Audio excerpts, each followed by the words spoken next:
안녕하십니까. 오늘은 창세기 12장 7절에서 9절의 말씀으로 축복의 통로 아브라함 세 번째라는 제목으로 하나님의 말씀을 나누고자 합니다. 본 말씀 여호와께서 아브라함에게 나타나 이르시되 내가 이 땅을 내 자손에게 주리라 하신지라. 자기에게 나타나신 여호와께 그가 그곳에서 제단을 쌓고 거기서 베델 동쪽 산으로 옮겨 장막을 치니 서쪽은 베델이요 동쪽은 아이라. 그가 그곳에서 여호와께 제단을 쌓고 여호와 이름을 부르더니 점점 남방으로 옮겨갔더라. 하나님은 아들이 없는 아브라함에게 나타나 가나안 땅을 자손에게 주리라고 약속하십니다. 이것은 아브라함을 이스라엘 민족의 조상으로 삼기 위해서입니다. 아브라함은 이 말씀을 듣고 그곳에서 제단을 쌓았습니다.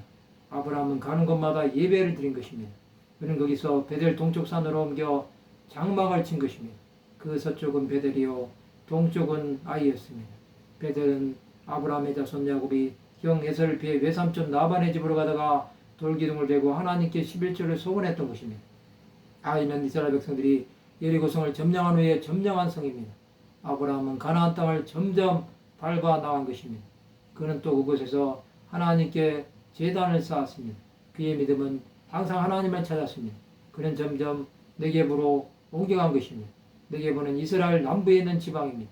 거의 전 지역이 네겝 사목으로 이스라엘 국토의 60%를 차지합니다. 네겝은 황무지라는 뜻입니다. 아브라함은 가나안 땅에서 정착하여 살았습니다. 이제 아브라함은 하나님의 명령을 따라 가나안 땅을 믿음으로 취한 것입니다. 그가 이렇게 함으로 이스라엘 자손들이 430년 후에 가나안 땅에 들어와서 살 수 있게 되었던 것입니다. 하나님은 아브라함을 먼저 보내셔서 가나안 땅을 이스라엘 백성들에게 주신 것입니다. 그 땅은 하나님과 상관이 없는 이방 민족이 살고 있었습니다. 그러나 그 땅 백성들을 쫓아내시지는 않았습니다.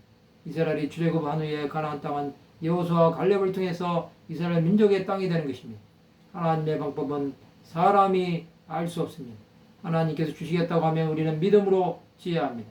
사람의 방법으로는 도저히 지할 수 없었던 여리고성도 하루 한 바퀴씩 7째 날 7바퀴를 돌아 무너뜨리신 것입니다.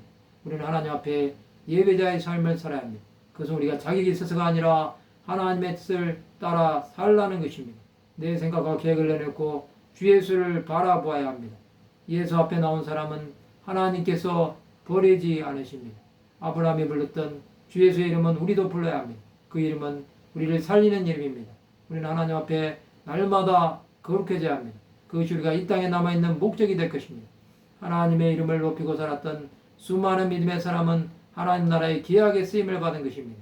우리의 남은 생에도 주 예수를 위하여 드려져야 합니다. 그것이 우리의 마지막 사명이라는 사실을 깨달아야 합니다. 주 예수는 우리의 모든 것이 되십니다. 말씀을 마치고자 합니다. 가는 곳마다 주 예수 그리스도의 이름을 부르는 하나님의 백성들이 되시기를 주님의 이름으로 축원합니다.